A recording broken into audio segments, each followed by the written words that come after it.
Rosa Parks, from Wikipedia, the free encyclopedia, http://en.wikipedia.org. Rosa Lee Louise Macaulay Parks, born 4th of February 1913, died 24th of October 2005, was an African-American civil rights activist and seamstress whom the United States Congress dubbed the mother of the modern-day civil rights movement. Parks is famous for her refusal in 1955 to obey a bus driver's demand that she give up her bus seat to a white passenger. Her subsequent arrest and trial for this act of civil disobedience ignited the Montgomery bus boycott, one of the largest and most successful mass movements against racial segregation in history, and launched Martin Luther King Jr., one of the organizers of the boycott, to the forefront of the civil rights movement. Her role in American history earned her an iconic status in American culture, and her actions have left an enduring legacy for worldwide civil rights movements. Section 1. Early Years. Rosa Parks was born Rosa Louise Macaulay in Tuskegee, Alabama, the daughter of James and Leona Macaulay, a carpenter and a teacher. Small even as a child, she suffered poor health and had chronic tonsillitis. When her parents separated, she moved with her mother to Pine Level, Alabama, just outside Montgomery. There she grew up on a farm with her maternal grandparents, mother, and younger brother Sylvester, and began her lifelong membership in the African Methodist Episcopal Church. Her mother, Leona, homeschooled Rosa until she was 11, when she was enrolled in the Industrial School for Girls in Montgomery, where her aunt lived, taking academic and some vocational courses. She then went on to a laboratory school set up by the Alabama State Teachers College for Negroes for secondary education, now known as Alabama State University, but was forced to drop out to care for her grandmother and later her mother after she grew ill. Under Jim Crow laws, it was quite easy to separate black and white people in every aspect of daily life in the South, except for public transportation. Bus and train companies could not afford separate vehicles for different races, and so black and white people had to occupy the same space. Bus transportation was one of the most volatile areas for race relations in the South. Parks recalled going to elementary school in Pine Level, where school buses took white students to their new school and black students had to walk to their school. Quote, "I'd see the bus pass every day, but to me that was a way of life. We had no choice but to accept what was the custom. The bus was among the first ways I realized there was a black world and a white world." End quote. Though Parks's autobiography recounts that some of her earliest memories are of the kindness of white strangers, her situation made it impossible to ignore racism. When the Ku Klux Klan marched in the street in front of her house, Parks recalls her grandfather guarding the front door with a shotgun. The Montgomery Industrial School, founded and staffed by white Northerners for black children, was twice burned by arsonists, and its faculty was ostracized by the white community. In 1932, she married Raymond Parks, a barber from Montgomery, at her mother's house. Raymond was a member of the NAACP, at the time collecting money to support the Scottsboro Boys, a group of black people falsely accused of raping 2 white women. After her marriage, Rosa took a number of jobs ranging from domestic worker to hospital aide. At her husband's urging, she finished her high school studies in 1933, at a time when less than 7% of African Americans had a high school diploma. Despite the Jim Crow laws that made political participation by black people difficult, she succeeded in registering to vote on her 3rd try. In December 1943, Parks became active in the American Civil Rights Movement, joined the Montgomery chapter of the NAACP, and was elected volunteer secretary to its president, Edgar Nixon. Of her position she later said, quote, "I was the only woman there, and they needed a secretary, and I was too timid to say no." End quote. She would continue as secretary until 1957. In the 1940s, Parks and her husband were also members of the Voters League. Sometime soon after 1944, she held a brief job on the Maxwell Air Force Base, a federally owned area where racial segregation was not allowed, and rode on an integrated trolley. Speaking to her biographer, Parks noted, quote, "You might just say Maxwell opened my eyes up." End quote. Parks also worked as a housekeeper and seamstress for a white couple, Clifford and Virginia Durr. The politically liberal Durs became her friends and encouraged Parks to attend and eventually helped sponsor her in the Highlander Folk School, an education center for workers' rights and racial equality in Monteagle, Tennessee, in the summer of 1955. Section 2. Civil Rights Activism. Events leading up to the boycott. One of the reasons for the desegregation Parks experienced on Maxwell Air Force Base was that she was not the first African American to refuse to give up her seat to a white person. In 1944, Jackie Robinson took a similar stand with an Army officer in Fort Hood, Texas, refusing to move to the back of the bus.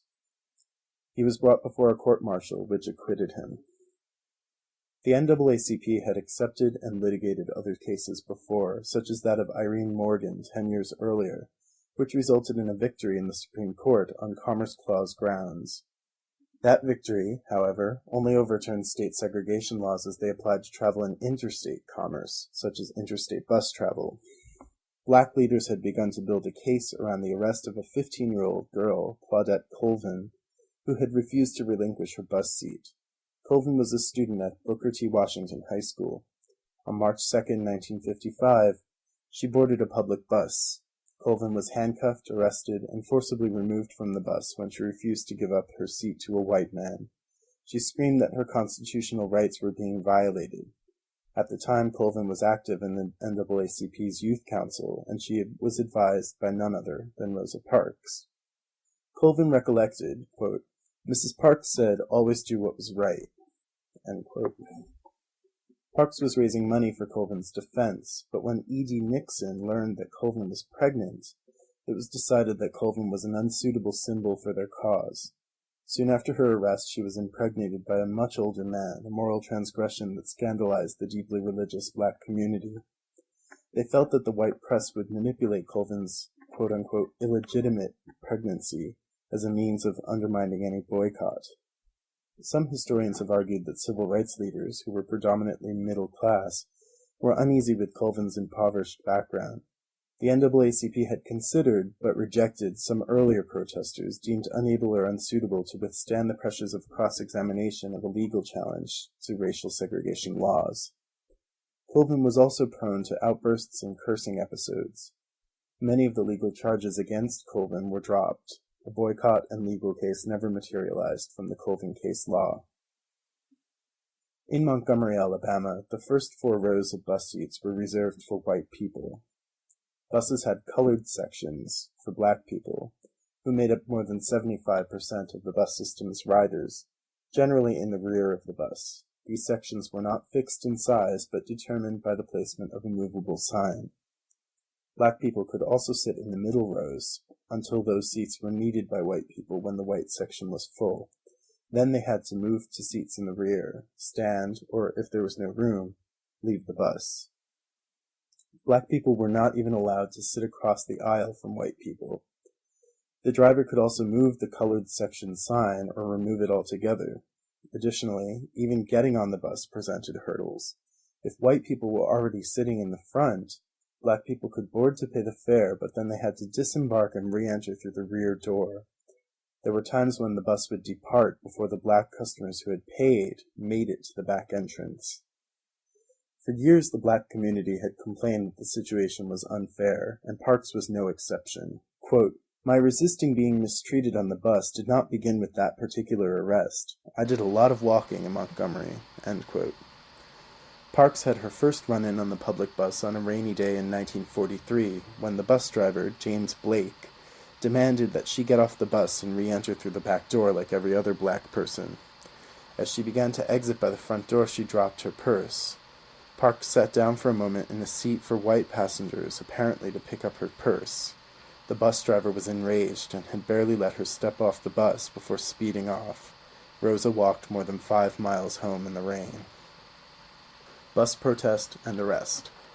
After a day at work at Montgomery Fair department store, Parks boarded the Cleveland Avenue bus around 6 p.m., Thursday, the 1st of December, 1955, in downtown Montgomery. She paid her fare and sat in an empty seat in the first row of back seats reserved for black people in the colored section, which was near the middle of the bus, and directly behind the 10 seats reserved for white passengers. Initially, she had not noticed that the bus driver was the same man, James Blake, who had left her in the rain in 1943. As the bus traveled along its regular route, all of the white-only seats in the bus filled up. The bus reached the third stop in front of the Empire Theater, and several white passengers boarded. Following the standard practice of bus segregation, Blake noted that the front of the bus was filled with white passengers, and there were 2 or 3 men standing, and thus moved the sign behind Parks and demanded that 4 black people give up their seats in the middle section so that the white passengers could sit.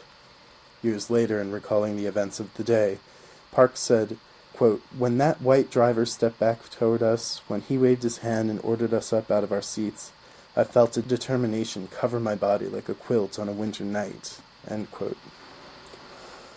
By Parks's account, Blake said, quote, "Y'all better make it light on yourselves and let me have those seats." End quote. 3 of them complied. Parks said, quote, "The driver wanted us to stand up, the 4 of us. We didn't move at the beginning, but he says, 'Let me have these seats.'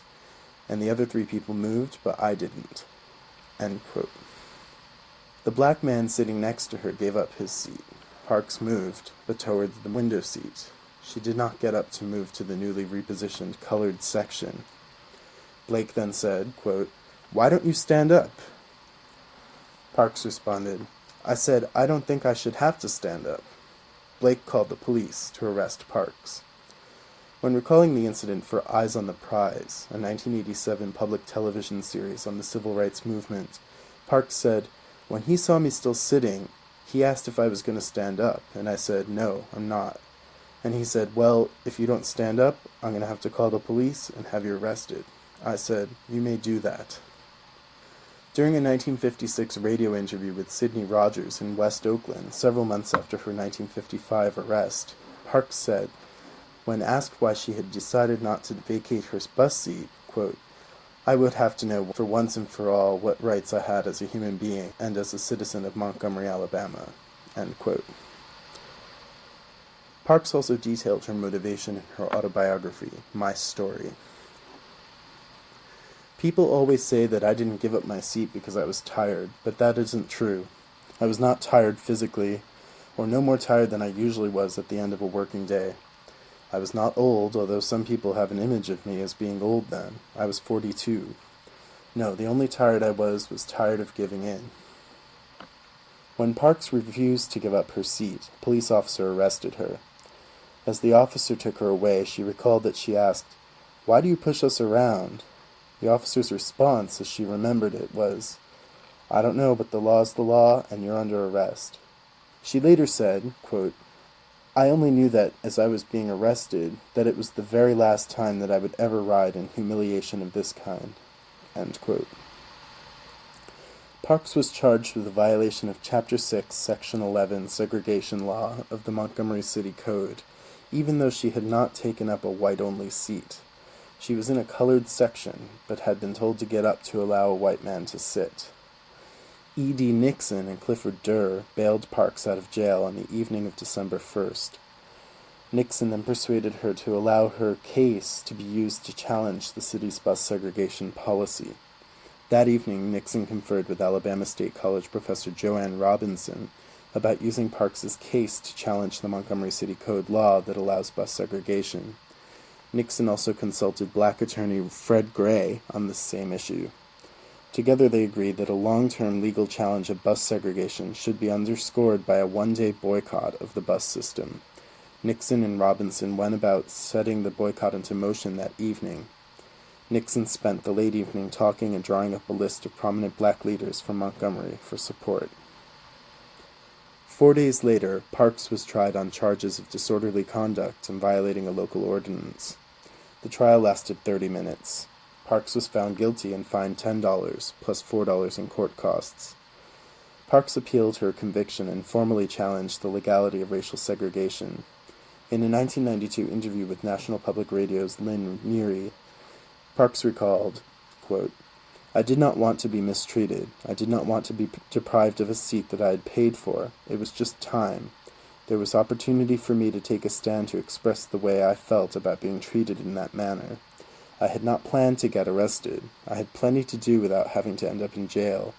But when I had to face that decision, I didn't hesitate to do so because I felt that we had endured that too long. The more we gave in, the more we complied with that kind of treatment, the more oppressive it became." End quote.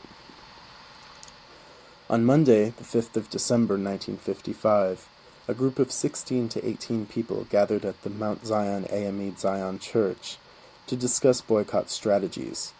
This group agreed that a new organization was needed to lead the boycott effort if it were to continue. Reverend Ralph Abernathy suggested the name Montgomery Improvement Association, or MIA. The name was adopted, and the MIA was formed.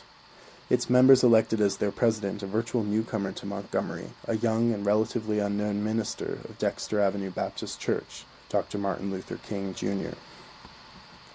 That Monday night, 50 leaders of the African American community, headed by King, gathered to discuss the proper actions to be taken in response to Parks's arrest. E.D. Nixon said, "My God, look what segregation has put in my hands." Parks was the ideal plaintiff for a test case against city and state segregation laws.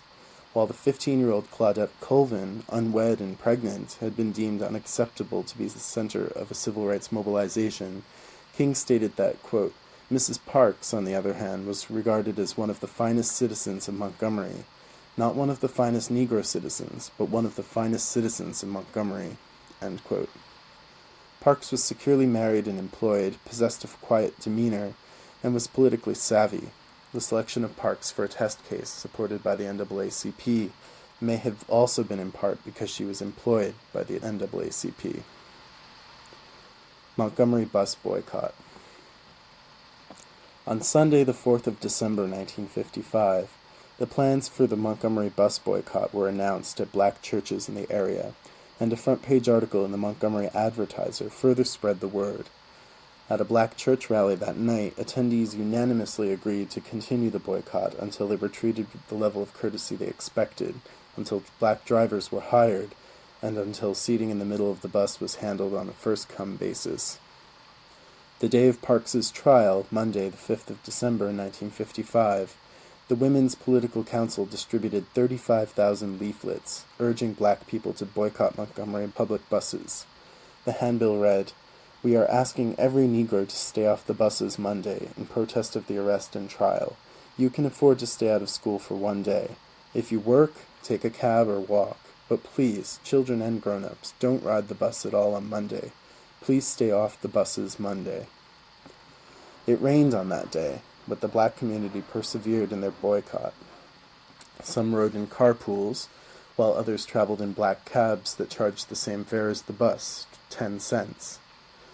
Most of the rest of the 40,000 black commuters walked, some for as far as 20 miles. The black community ended up boycotting public buses for 381 days. Dozens of public buses stood idle for months, severely damaging the bus transit company's finances, until the law requiring segregation on public buses was lifted. Many black churches were dynamited in retaliation for the boycott. Martin Luther King's home was bombed in the early morning hours of the 30th of January, 1956, and E.D. Nixon's home was also attacked. However, the black community's bus boycott marked one of the largest and most successful mass movements against racial segregation. It sparked many other protests, and it catapulted King to the forefront of the civil rights movement. Through her role in initiating the boycott, Rosa Parks helped spread awareness of the civil rights struggle to many Americans. However, King wrote in his 1958 book, Stride Toward Freedom, that Parks's arrest was the precipitating factor rather than the cause of the protest. Quote, "The cause lay deep in the record of similar injustices. Actually, no one can understand the action of Mrs. Parks unless he realizes that eventually the cup of endurance runs over, and the human personality cries out, 'I can't take it no longer.'" End quote. Browder versus Gale. Immediately after the initiation of the bus boycott, black leaders began discourse on the need for a federal lawsuit to challenge city and state bus segregation laws. About 2 months after the bus boycott began, Claudette Colvin's case was reconsidered by black legal leaders. Attorneys Fred Gray, E.D. Nixon, and Clifford Durr a white lawyer who, with his wife Virginia, was an activist in the civil rights movement, searched for the ideal case law to challenge the constitutional legitimacy of city and state bus segregation laws. Parks's case was not used as the basis for the federal lawsuit because, as a criminal case, it would have had to make its way through the state criminal appeals process before a federal appeal could have been filed. City and state officials could have delayed a final rendering for years. In addition, Attorney Durr believed it possible that the outcome would have merely been the vacating of Parks's conviction, with no changes in segregation laws. Gray researched for a better lawsuit, consulting with NAACP legal counsels Robert Carter and Thurgood Marshall, who would later become U.S. Solicitor General and a U.S. Supreme Court Justice. Gray approached Aurelia Browder, Susie McDonald, Claudette Colvin, and Mary Louise Smith, all women who had been mistreated by the Montgomery bus system the previous year. They all agreed to become plaintiffs in a civil action lawsuit. On the 1st of February, 1956, the case of Browder v. Gale, Browder was a Montgomery housewife, Gale the mayor of Montgomery, was filed in U.S. District Court by Fred Gray. It was Browder v. Gale that brought to an end segregation on public buses. On the 19th of June, 1956, the U.S. District Court three-judge panel ruled that Section 301, 31A, 31B, and 31C of Title 48, Code of Alabama, 1940, as amended, and Sections 10 and 11 of Chapter 6 of the Code of the City of Montgomery, 1952, quote, deny and deprive plaintiffs and other Negro citizens similarly situated of the equal protection of the laws and due process of the law secured by the 14th Amendment, end quote. Browder v. Gale, 1956. The court essentially decided that the precedent of Brown v. Board of Education, 1954, could be applied to Browder v. Gale. On the 13th of November, 1956, the United States Supreme Court outlawed racial segregation on buses, deeming it unconstitutional. The court order arrived in Montgomery, Alabama, on the 20th of December, 1956, and the bus boycott ended the next day. However, more violence erupted following the court order, as snipers fired into buses and into King's home, and bombs were thrown into churches and into the homes of many church ministers. Section 3. Later Years. After her arrest, Parks became an icon of the civil rights movement, but she suffered hardships as a result. She lost her job at the department store, and her husband quit his job after his boss forbade him from talking about his wife or the legal case. Parks traveled and spoke extensively. In 1957, Raymond and Rosa Parks left Montgomery for Hampton, Virginia, mostly because she was unable to find work, but also because of disagreements with King and other leaders of Montgomery's struggling civil rights movement. In Hampton, she found a job as a hostess in an inn at Hampton Institute. Later that year, at the urging of her younger brother Sylvester, Parks, her husband Raymond, and her mother Leona McCauley moved to Detroit, Michigan. Parks worked as a seamstress until 1965, when U.S. Representative John Conyers, Democrat of Michigan, hired her as a secretary and receptionist for his congressional office in Detroit.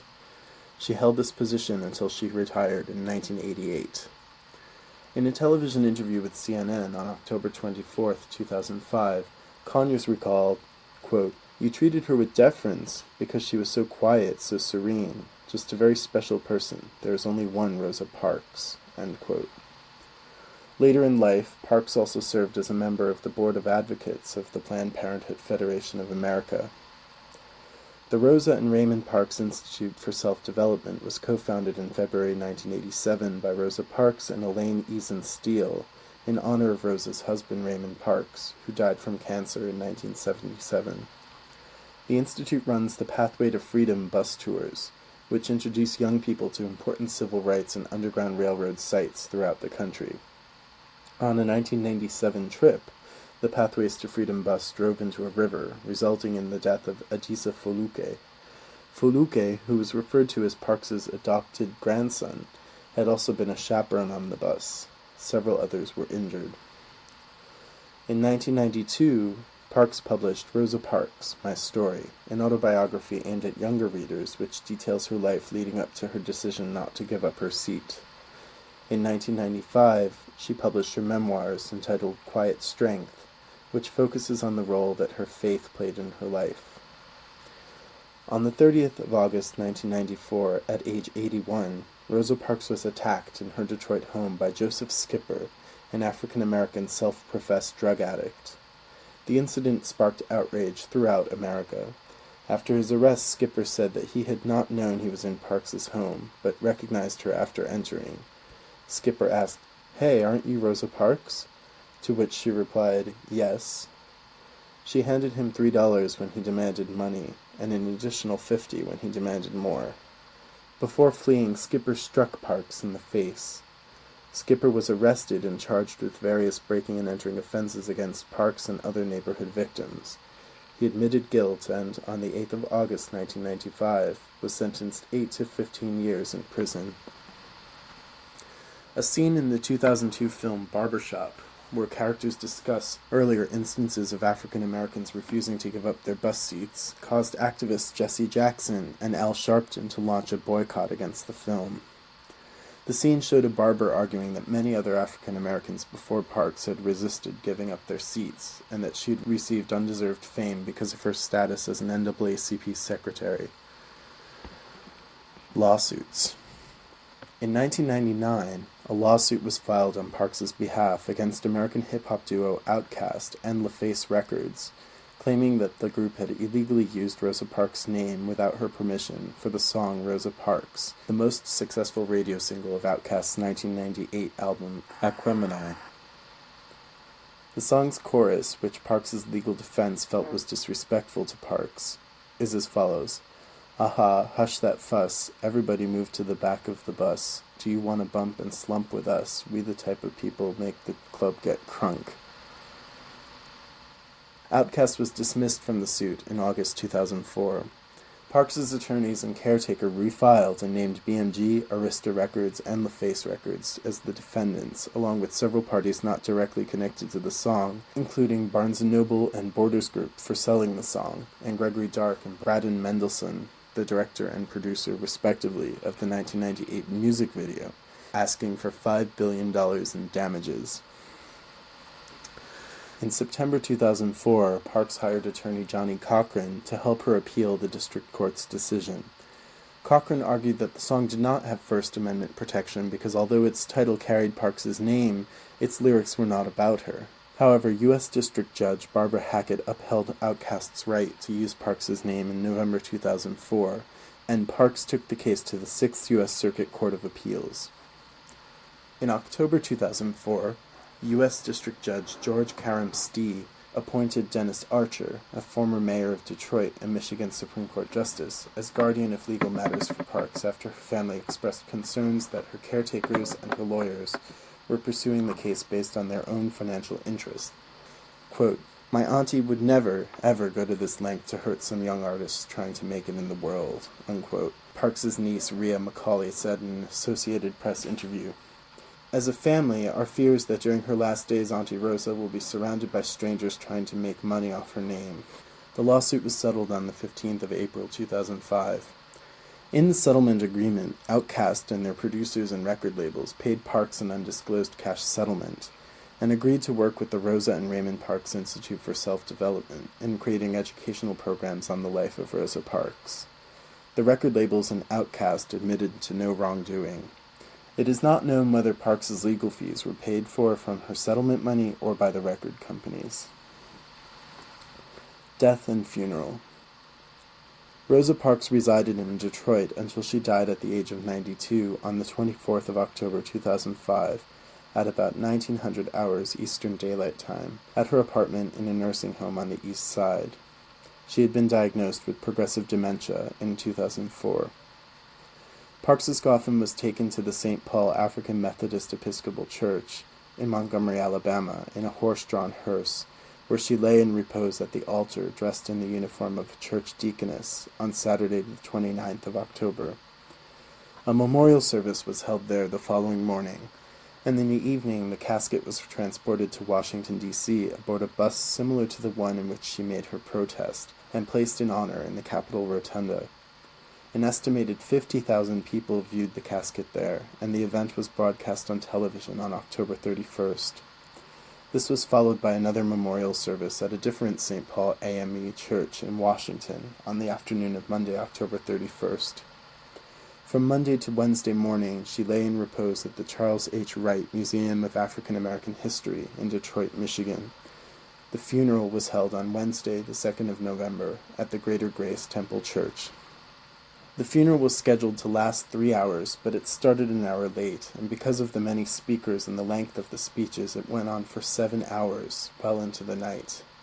As a result, it was televised in full by few stations outside of Detroit.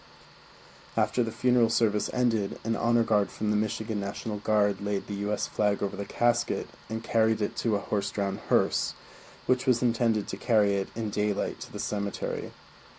However, after the hearse had traveled fewer than 2 blocks in the dark, the casket was transferred to a motor hearse in the interest of time and safety. One reporter commented that the lights outside the nighttime motorcade made it look as if it were glowing.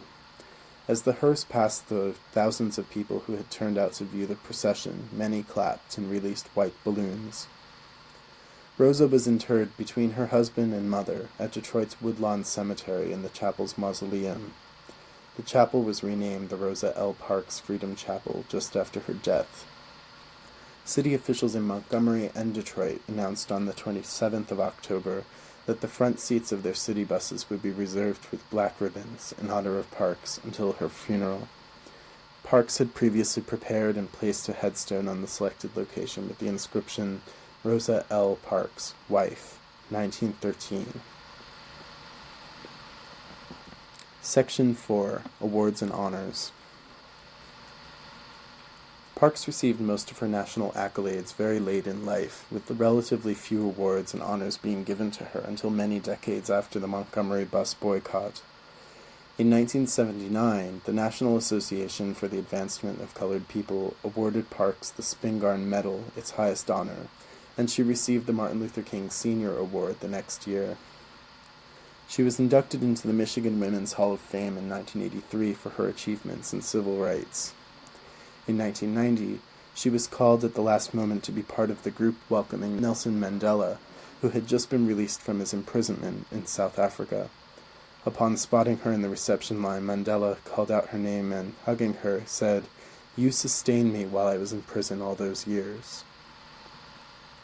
Parks received the Rosa Parks Peace Prize in 1994 in Stockholm, Sweden, followed by the Presidential Medal of Freedom, the highest honor given by the U.S. executive branch, in 1996. President Bill Clinton presented the Presidential Medal of Freedom to Rosa Parks on the 9th of September 1996. In 1998, she became the first recipient of the International Freedom Conductor Award given by the National Underground Railroad Freedom Center. The next year, Parks was awarded the Congressional Gold Medal, the highest award given by the U.S. legislative branch. She also received the Detroit-Windsor International Freedom Festival Freedom Award, and was a guest of President Bill Clinton during his 1999 State of the Union address. Also that year, Time magazine named Parks one of the 20 most influential and iconic figures of the 20th century. In 2000, her home state awarded her the Alabama Academy of Honor, as well as the first Governor's Medal of Honor for Extraordinary Courage. She was also awarded 24 honorary doctorates from universities worldwide, and was made an honorary member of the Alpha Kappa Alpha sorority. The Rosa Parks Library and Museum in Montgomery, Alabama, was dedicated to her in November 2001. It is located on the corner where Parks boarded the famous bus. The most popular item in the museum is a sculpture of Parks sitting on a bus bench. The documentary Mighty Times, The Legacy of Rosa Parks, received a 2002 nomination for Academy Award for Documentary Short Subject. She also collaborated that year in a TV movie of her life starring Angela Bassett. The United States Senate passed a resolution on the 27th of October, 2005, to honor Parks by allowing her body to lie in honor, also known as lie in state, in the U.S. Capitol Rotunda. The House of Representatives approved the resolution on October 28th. Since the founding of the practice of lying in state in the rotunda in 1852, Parks was the 31st person, the first woman, the first American who had not been a U.S. government official, and the second non-government official after Frenchman Pierre L'Enfant to lie in state. She was also the second black person to lie in state, after Jacob Chestnut, one of the two United States Capitol Police officers who were fatally shot by Russell Eugene Weston Jr. on the 24th of July, 1998. Former President Ronald Reagan had previously lain in state in the Capitol in 2004. On October 30th, President George W. Bush issued a proclamation ordering that all flags on U.S. public areas be flown at half-staff. The proclamation stated, "As a mark of respect for the memory of Rosa Parks, I hereby order, by the authority vested in me by the Constitution and laws of the United States of America, that on the day of her interment the flag of the United States shall be flown at half-staff at the White House and upon all public buildings and grounds, at all military posts and naval stations, and on all naval vessels of the federal government in the District of Columbia, and throughout the United States and its territories and possessions until sunset on such day.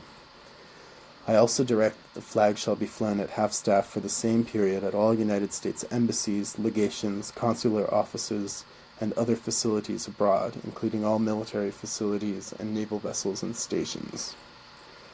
Metro Transit in King County, Washington, placed stickers dedicating the first forward-facing seat of all its buses in Parks's memory. This sound file and all text in the article are licensed under the GNU Free Documentation License, available at www.gnu.org/copyleft/fdl.html.